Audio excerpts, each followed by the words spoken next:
Hello everyone. जैसा कि आप जानते हैं कि 70वीं बीपीएससी मेंस की परीक्षा मात्र 10 दिनों के बाद होने वाली है। जाहिर सी बात है, ऐसे समय में अधिकतर कैंडिडेट्स जो हैं वो काफ़ी स्ट्रेसफुल रहते हैं। कई सारे कैंडिडेट्स व्हाट्सएप और फ़ोन के माध्यम से ये बताते हैं कि सर जैसे जैसे एग्ज़ाम नज़दीक आ रहा है उनके ऊपर तनाव और दबाव बढ़ता जा रहा है। कई कैंडिडेट तो यहाँ तक कहते हैं कि सर अब लगता है कि मैंने कुछ पहले पढ़ा ही नहीं है और मुझे अब कुछ याद ही नहीं आ रहा है, ना कोई डेटा, ना कोई फैक्ट, ना कोई कोटेशन, कुछ भी समझ में नहीं आ रहा, कहाँ से शुरू करें, कैसे आंसर लिखें। लगता है कि पहले जो पढ़ा था वो सब अब जो है दिमाग से गायब हो चुका है।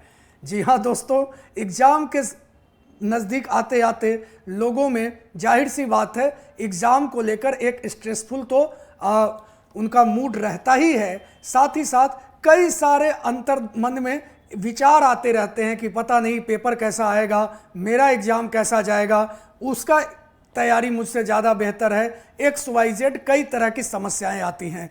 इसी कड़ी में आज टिप्स के माध्यम से हम लोग जानेंगे कि आखिरी 10 दिनों में हमारी रणनीति क्या होनी चाहिए, हमें किन चीज़ों पे फोकस करना चाहिए, चाहे वो अपनी आदतों में, चाहे वो अपनी तैयारी में, चाहे वो अपनी लिखावट में इत्यादि। तो अंतिम 10 दिन क्या करें क्या ना करें, ये बात भी आपको समझनी होगी कि कोई ज़रूरी नहीं कि आपने पहले काफ़ी अच्छी तैयारी की है तो एग्ज़ाम आपका बेहतर ही जाए। उसकी वजह यह है कि अंतिम समय में जो स्ट्रेस मैनेजमेंट है वह भी बहुत बड़ा रोल प्ले करता है आपके सक्सेस और फेल्योर में। तो चलिए दोस्तों, शुरू करते हैं आज का सेशन कि कैसे अंतिम 10 दिनों को जिया जाए ताकि जो है हम अपने एग्ज़ाम को बेहतर तरीके से दे पाएँ। तो आइए जानते हैं dos and don't for 78 BPSC mains. तो अंतिम 10 दिनों में हमें क्या करना है और क्या नहीं करना है। क्लियर?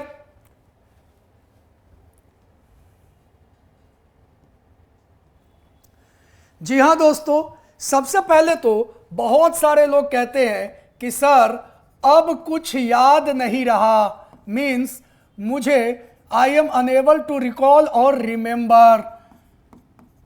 जाहिर सी बात है एग्ज़ाम के समय में स्ट्रेस के कारण अधिकतर लोग ऐसा सोचते हैं।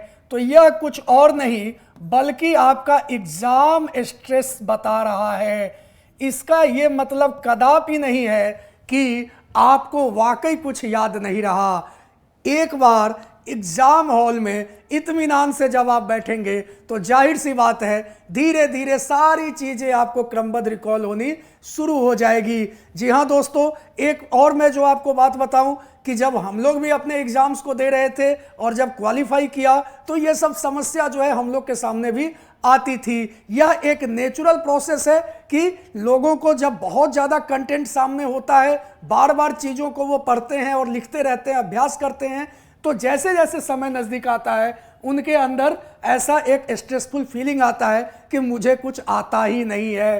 तो इससे आपको विचलित नहीं होना है। यह एक नेचुरल फेनोमेना है और यह आपके लिए कोई यूनिक चीज़ नहीं है, बल्कि यह सभी कैंडिडेट के साथ होता है या सभी सीरियस कैंडिडेट के साथ होता है।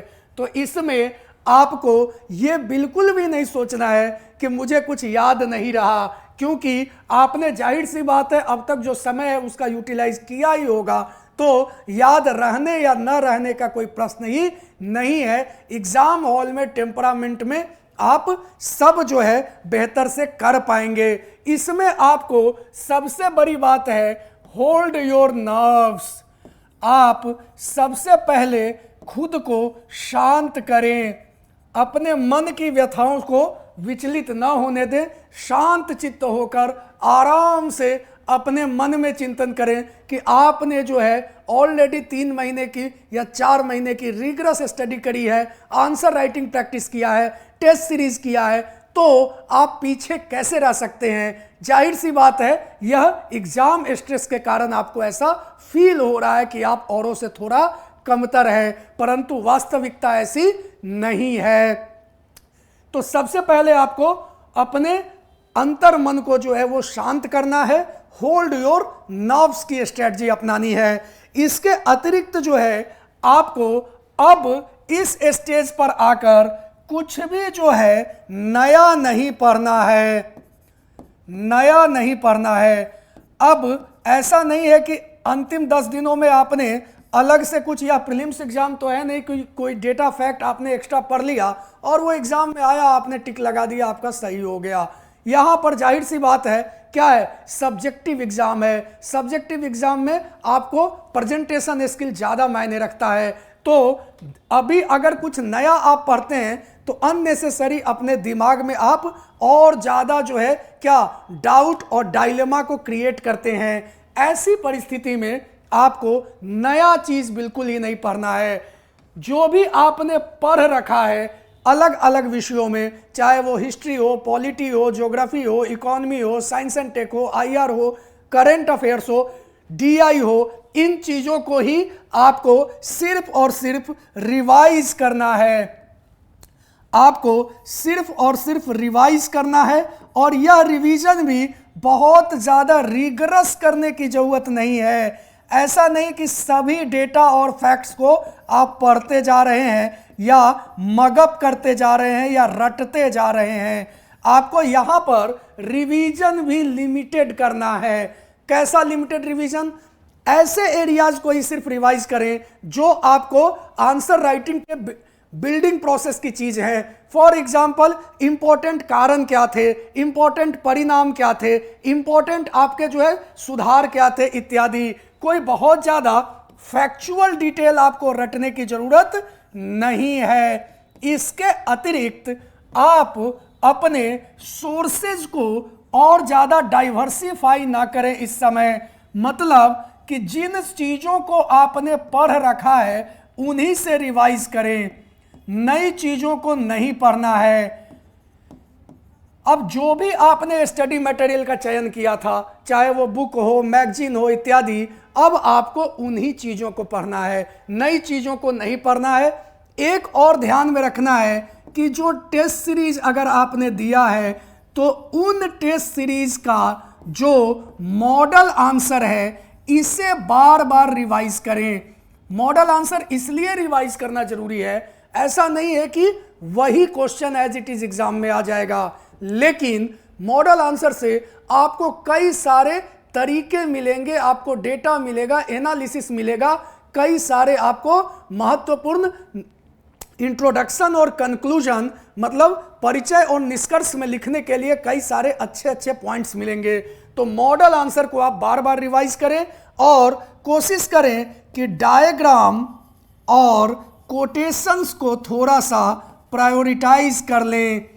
इस समय आपको ज़्यादा पढ़ने या इन चीज़ों से ज़रूरत है कि चीज़ों को प्रायोरिटाइज करें। मतलब कि डायग्राम कहाँ कहाँ इस्तेमाल कर सकते हैं, आईआर में क्या क्या दे सकते हैं, साइंस एंड टेक में क्या दे सकते हैं, इस टॉपिक पे है तो क्या दे सकते हैं, 1857 में क्या दे सकते हैं, मौर्यन आर्ट एंड आर्किटेक्चर में क्या दे सकते हैं इत्यादि इत्यादि। तो डायग्राम को प्रायोरिटाइज करें। ऑलरेडी एक वीडियो मैंने हिस्ट्री में डायग्राम को लेकर बनाया है, उसे भी आप लोग देख सकते हैं। और कोटेशन, अलग अलग टॉपिक्स पे महत्वपूर्ण कोटेशन क्या है जो आप एसए पेपर में या जीएस पेपर में इस्तेमाल कर सकते हैं।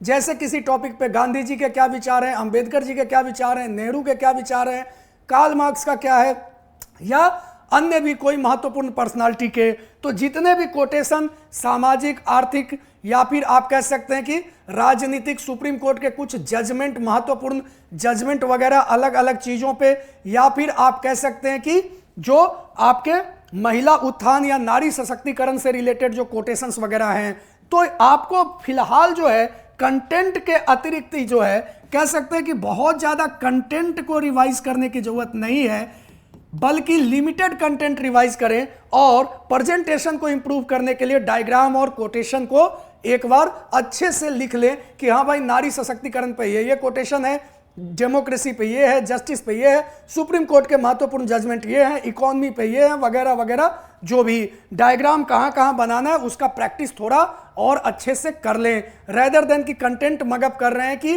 किस समय क्या हुआ, किसने क्या किया नहीं किया इत्यादि। उन कंटेंट को मगअप करने की बहुत ज़्यादा जरूरत नहीं है। हाँ, छोटे छोटे नोट्स के तौर पे उन्हें आप जरूर लिख सकते हैं कि हाँ भाई अगर ये टॉपिक आएगा तो ये 5-6 पॉइंट महत्वपूर्ण है, इनको लिखेंगे और इसको इलेबोरेट करेंगे। एस्से राइटिंग की प्रैक्टिस के लिए क्या करना चाहिए? अभी अंतिम 10 दिनों में कोई जरूरी नहीं है कि आपको बहुत ज्यादा एस्से में कंटेंट हो, आपको रफ स्केच पहले खींचने की अब प्रैक्टिस करनी चाहिए। जैसे किसी टॉपिक पे अगर एस्से आता है तो आप बैकग्राउंड में महत्वपूर्ण इस पे पॉइंट क्या क्या हैं, इंट्रोडक्शन क्या होगा, इसमें मैं क्या जो है सो डाल सकता हूं, कोटेशन वगैरह, बॉडी में क्या आएगा, इसको मैं कैसे बड़े बड़े सिग्रीगेट कर सकता हूं, बड़े बड़े सब टॉपिक्स में कंक्लूड कैसे करना है, इन चीजों का एक रफ स्केच जो आप एग्जाम में भी रफ स्पेस में खींच सकते हैं और उसके आधार पर आपको इससे लिखना है। तो अभी आपको जो है मेनली अपने एग्जाम परफॉर्मेंस से रिलेटेड रफ वर्क करते रहना है, बहुत ज्यादा स्टडी या एकेडमिक्स पे अब बहुत ज्यादा फोकस नहीं करना है। इसके अतिरिक्त आपको जो है कई सारी चीजें अभी जो है खास करके ध्यान देने की जरूरत है। फॉर एग्जाम्पल आपको अब अपनी डेली साइकिल जो है वह आपको चेंज करने की जरूरत है। डेली रूटीन या डेली रूटीन का जो साइकिल है वह आपको एग्जाम पॉइंट ऑफ व्यू से ही मैच करना चाहिए। तो एग्जाम रिलेटेड इसको बनाने की जरूरत है। आप इसे एग्जाम रिलेटेड कैसे बना सकते हैं? फॉर एग्जाम्पल बहुत सारे लोग होंगे जो तैयारी के समय में काफी देर रात तक पढ़ाई करते होंगे, सुबह देर से उठने की आदत होगी। जाहिर सी बात है एग्जाम के तैयारी में लोगों का जो स्लीपिंग साइकिल है या जो भी उनके दिनचर्या की हैबिट है वो धीरे धीरे बदल जाती है। परंतु अब जब एग्जाम नजदीक आ गया है, 10 दिन आपके पास समय बचा है, तो आपको वही रूटीन फॉलो करना है जो एग्जाम का रूटीन हो। जैसे कोशिश करें कि सुबह उठे और दिन का यूटिलाइज अच्छे से करें, दिन में आप ज्यादा से ज्यादा समय यूटिलाइज करें ताकि आपका जो ब्रेन है, जो सोचने की क्षमता है, कॉग्निटिव पावर है, वह आपका दिन के समय ज्यादा इफेक्टिव तरीके से काम करे। इसके अतिरिक्त आपको कई सारी चीजें जैसे फूड हैबिट है, तो फूड हैबिट में भी आपको ऐसी अब कोई भी चीज खान पान में फिलहाल नहीं इस्तेमाल करनी चाहिए जिससे आपके स्वास्थ्य पे असर पड़े। क्लियर? तो हेल्दी खाना खाइए, स्वच्छ खाना खाइए और वह जो है आपको गुणवत्तापूर्ण होना चाहिए रेदर देन कि बहुत ज्यादा जो है आपके टेस्ट से भरपूर हो। इसके अतिरिक्त इवन एग्जाम में जिस पेन का इस्तेमाल आप करना चाहते हैं उस पेन का सिलेक्शन अभी ही कर लें और इन 10 दिनों में उन पेन से थोड़ा बहुत प्रैक्टिस भी कर लें ताकि आपको एग्जाम में लिखने की हैबिट उस पेन से अच्छे से हो जाए। तो ये अंतिम 10 दिनों में अब कोई नए तरह का पेन ना उठाए, वही पेन पकड़ें जिसे आप एग्जाम में इस्तेमाल करना चाहते हैं और उस पेन को ही आप एग्जाम तक, मतलब उसी कंपनी या उसी मॉडल के पेन को आप एग्जाम तक लेके जाएंगे रेदर देन कि कोई नया पेन आप एग्जाम में लेके जाएं। क्लियर? तो इन छोटी छोटी बातों का भी ध्यान जो है आपको रखना पड़ेगा ताकि आप एग्जाम में और बेहतर जो है आपका स्ट्रेटजी हो। इसके अतिरिक्त आपको उन चीजों से बचना है जो आपको डीमोटिवेट या डीमोरलाइज करते हैं।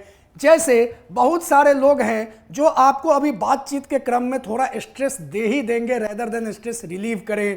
कई सारे आपके ऐसे मित्र हो सकते हैं, रिश्तेदार हो सकते हैं, आपके आसपास के लोग हो सकते हैं, पड़ोसी हो सकते हैं जिनसे बातचीत करने पर में भी आप और ज़्यादा स्ट्रेस्ड फील करें। ऐसे लोगों से अभी फिलहाल दूरी बना के रखनी है। न ही आपको किसी से भी अपनी तैयारी या फिर अपनी रणनीति या स्ट्रेटजी से रिलेटेड या अपने सोर्सेज या स्टडी मटेरियल से रिलेटेड कोई भी बातचीत करनी है। अब जिसको जो पढ़ना था, जिसको जितना प्रैक्टिस करना था, क्या करना था, नहीं करना था, ये 1 नाइट वाला एग्जाम तो है नहीं कि आज पढ़े और कल जाकर लिख दिए। तो ऐसे में किसी से अब इन चीज़ों का बातचीत करके कोई फायदा नहीं होगा। आपको लगेगा कि उसने जो पढ़ा वो ज़्यादा बढ़िया सोर्स है या उसने जो लिखा वो ज़्यादा अच्छे से लिखा। तो किसी से आपको फिलहाल जो है कोई कंपैरिजन नहीं करना है। कंपैरिजन इसलिए भी नहीं करना है कि हर व्यक्ति की अपनी स्ट्रेंथ और वीकनेस है। कोई हिस्ट्री में बेहतर हो सकता है, कोई पॉलिटी में, कोई इकोनॉमी में, कोई आईआर में। किसी की राइटिंग स्किल बेहतर है, कोई एस्से अच्छा लिख सकता है, कोई जीएस अच्छा लिख सकता है, कोई मैथ्स और डीआई में बेहतर हो सकता है। तो हर व्यक्ति की अपनी स्ट्रेंथ और वीकनेस है। अननेसेसरी किसी के भी से भी अगर आप कंपेयर करेंगे तो मे भी आप अपने स्ट्रेंथ और वीकनेस पे उतना बेहतर फोकस ना कर पाए। तो अभी इस समय में आपको किसी से भी किसी तरह का कोई कंपैरिजन नहीं करना है कि उसने क्या सोर्स पकड़ा, उसने क्या क्या पढ़ लिया है, मैंने क्या क्या छोड़ रखा है। इन चीज़ों में बेवजह का तुलनात्मक अध्ययन आपको नहीं करना है, ये अननेसेसरी आपको स्ट्रेस देगा। Clear?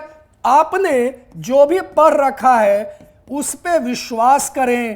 Trust your sources and believe in your self.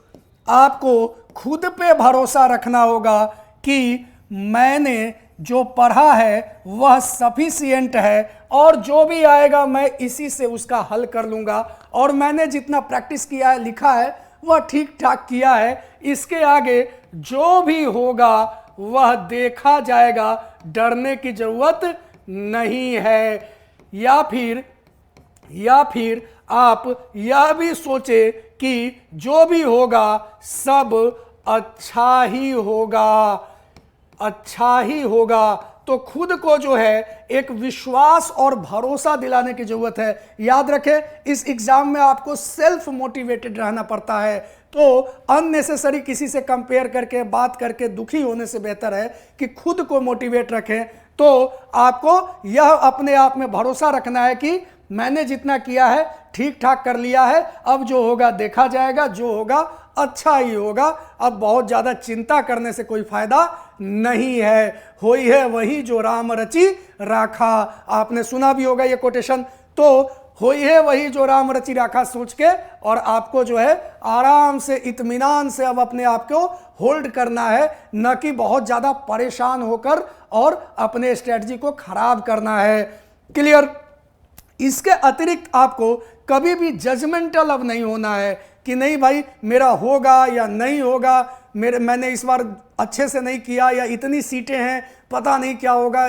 तो इन सब चीज़ों में नहीं पढ़ना है। जो होगा देखा जाएगा। आपका काम है बस एग्ज़ाम दे देना है, अच्छे से शांतिपूर्वक शांत चित्त से आपको एग्जाम देना है। याद रखें, आप अर्जुन हैं, आपका काम सिर्फ युद्ध लड़ना है। युद्ध के परिणामों की चिंता करना आपके वश में नहीं है, और न ही आप परिणामों को प्रभावित कर सकते हैं। आप सिर्फ अच्छे से युद्ध लड़े, यह आपके हाथ में है। जैसा कि श्रीमद् भगवद गीता में भी ईश्वर ने कहा कि कर्मण्येवाधिकारस्ते मा फलेषु कदांचन मा कर्म फल हेतुर्भु माते संगो अस्त्व कर्मणि। तो अभी का जो समय है वह सिर्फ आपको कर्म योगी का समय है, और आपका कर्म यही है कि आप एग्जाम अच्छे से दे दें, इरेस्पेक्टिव ऑफ की नंबर ऑफ वैकेंसी क्या है, किन पदों पे अच्छा है, किन पदों पे कमतर है, आपको कौन सा चॉइस है, नहीं है, यह सब बहुत बाद की बातें हैं। फिलहाल सिर्फ हमें अपना मेंस एग्जाम का पेपर अच्छे से कंप्लीट करना है,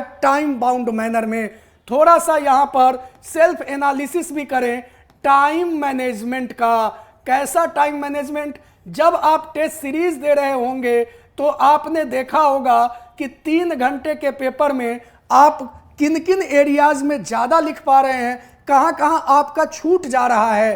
तो कैसे आप एग्ज़ाम में समय पर आपको पेपर कंप्लीट हो, इसके लिए कहाँ आपको थोड़ा शॉर्ट करना है, कंटेंट ज़्यादा हो जा रहा है, या कहाँ थोड़ा तेज़ी से आपको और काम करना है या वर्क करना है। फॉर एग्जाम्पल जीएस पेपर 1 में डीआई थोड़ा लेंदी होगा, वह आपका टाइम कंज्यूम करेगा।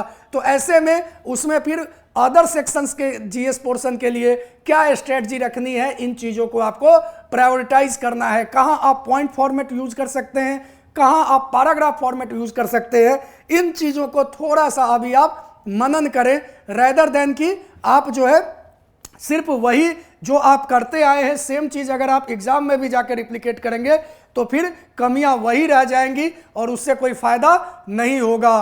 क्लियर? तो अभी जो है वर्तमान में खुद को जो है थोड़ा सा देखना है कि मैं कहाँ लैग कर रहा हूँ, कितना मिनट मेरा मिसमैच हो रहा है, 5 minute, 10 minute, 15 minute, 12 minute, 7 minute, उसको कैसे मैं मैनेज कर सकता हूँ। क्लियर? तो थोड़ा सा टाइम मैनेजमेंट का भी यहाँ पर आपको इशू रखना पड़ेगा। इसके अतिरिक्त जो है खुद को थोड़ा सा रिक्रिएशनल या आप कह सकते हैं कि लाइटर मोड में रखना जरूरी है। वर्तमान में आपको थोड़ा सा शांत और खुशनुमा माहौल चाहिए। खुशनुमा माहौल का मतलब है कि आपको लाइटर गॉसिप जिन दोस्तों के साथ आपको बातचीत करके मूड हल्का हो जाए, ऐसी बातचीत ये नहीं कि फिर अगेन क्या पढ़ा, क्या तैयारी, कितना पढ़ा, नहीं पढ़ा, क्या सोर्सेज है, इन चीज़ों के अतिरिक्त कोई बात करनी हो तो कर सकते हैं जो आपको थोड़ा सा मूड हल्का करे। या थोड़ा बहुत अगर आप घूमना चाहें, टहलना फिरना चाहें तो यह सब कर सकते हैं। कई सारे लोग आध्यात्मिक होते हैं, तो अगर आप आध्यात्मिक हैं तो थोड़ा सा पूजा पाठ या आप मनन चिंतन भी कर सकते हैं, ध्यान वगैरह भी कर सकते हैं। अगर आप आध्यात्मिक हैं तो समय अगर आपके पास है तो मन को शांत रखने के लिए अध्यात्म, ध्यान या पूजा पाठ वगैरह, योग वगैरह अगर करते हैं तो कर सकते हैं। मतलब आपको कुल मिला के लाइटर रहना है। कुछ लोग जो है कॉमेडी देखते हैं तो कॉमेडी मूवीज़ देखें या कॉमेडी सीरियल एपिसोड वगैरह देखें। OTT प्लेटफॉर्म पे कई सारे वेब सीरीज़ हैं, उनको आप देख सकते हैं। टाइम कंज्यूम या टाइम किल नहीं करना है, मूड को हल्का रखने के लिए, ताकि ओवर बर्डन ना हो जाए। इंफॉर्मेशन आपके दिमाग में बहुत ज़्यादा आने से आपको क्या है, कॉबवेब बनता है और डायलेमा आती है, तो वो थोड़ा सा आपको कंट्रोल करने में मदद मिलेगा। इसके अतिरिक्त जो है आपको अच्छी नींद की भी ज़रूरत है। हमेशा याद रखें कि थका हुआ दिमाग जो है वह कभी भी बेहतर आपका आउटपुट नहीं दे सकता। इसलिए दिमाग क्या होना चाहिए, एक्टिव होना चाहिए। एक्टिव कब होगा दिमाग, जब उसे प्रॉपर रेस्ट मिलेगा। क्योंकि पिछले 3-4 महीनों में आपने दिमाग को क्या किया है, काफ़ी एक्टिव मोड में रखा है और बहुत ज़्यादा काम उससे लिया है और उसे थोड़ा सा रेस्ट जो है कंपैरेटिवली कम मिला है। अभी जो अंतिम 10 दिन है इसमें प्रोडक्टिविटी अगर इन्हेंस करनी है तो आपको प्रॉपर रेस्ट भी लेना जरूरी है। याद रखें, प्रोडक्टिविटी जो है वह रेस्ट के भी प्रोपोर्शनल होता है। तो इसलिए आपको अच्छे से सोना भी उतना ही जरूरी है। अब ये नहीं कि हम 4 घंटे सो रहे हैं, हम 5 घंटे सो रहे हैं, इसमें कोई महानता या बहादुरी की बात नहीं है। आप अगर अभी आप 15 घंटे भी पढ़ते हैं तो उससे कोई बहुत ज़्यादा एक्स्ट्रा इम्पैक्ट होने वाला नहीं है। आपको लिमिट करना है अपने पढ़ाई को और प्रॉपर स्लीप भी लेना है। मोटा मोटी मान ले तो 7 से 8 घंटे की स्लीप अब आपको फिलहाल चाहिए। यह एक सप्ताह जो है आप अच्छे से सोए और अपने दिमाग को, और नाइट में ही जो है आपका 10-11 बजे सो जाए, सुबह 5 से 6 बजे उठे, आराम से फ्रेश फील करें। ऐसा आपको अब साइकिल बनाने की ज़रूरत है, साउंड स्लीप लेने की ज़रूरत है, ताकि आपका माइंड जो है, कॉग्निटिव पावर जो है वह ज़्यादा एक्टिव रह सके। क्लियर। और अंत में आपको जो है जितने भी नेसेसरी आइटम्स हैं, नेसेसरी आइटम्स, उन सब को ठीक से देख लेना है कि क्या आपके पास सारी वस्तुएं, सब चीज़ है। जैसे एडमिट कार्ड है, आपका पेन है या अदर स्टेशनरी आइटम है, और सबसे ज़रूरी GS पेपर 1 में आपको कैलकुलेटर का इस्तेमाल करना है DI के सेक्शन में। तो DI के लिए अभी समय है थोड़ा बहुत। अगर कई बार क्या होता है, मैथ रीजनिंग बनाने से भी दिमाग फ्रेश होता है, तो ऐसा भी कर सकते हैं कि चलो यार दिन में 1-2 DI ऐसे ही थोड़ा हल्के मूड के लिए सोल्व कर लिए, उससे भी आपका रिफ्रेशमेंट हो जाता है, तो वह भी अच्छा है।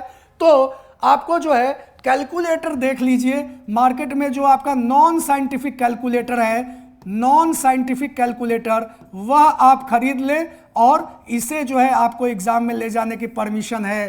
तो कैलकुलेटर आप जो है सो देख ले GS पेपर 1 के लिए, उस पर थोड़ा प्रैक्टिस भी कर लें ताकि जो है आपको इजी रहे एग्जाम में उसे यूज करना। क्लियर।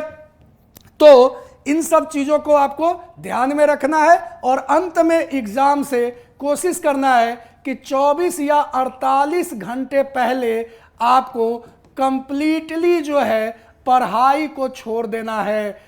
24 या 48 घंटे के बीच में आप अननेसेसरी पढ़ के भी, या प्रीलिम्स एग्जाम तो है नहीं कि 1-2 करंट अफेयर्स एक्स्ट्रा आपने याद कर लिया तो वहाँ फ़ायदा हो गया।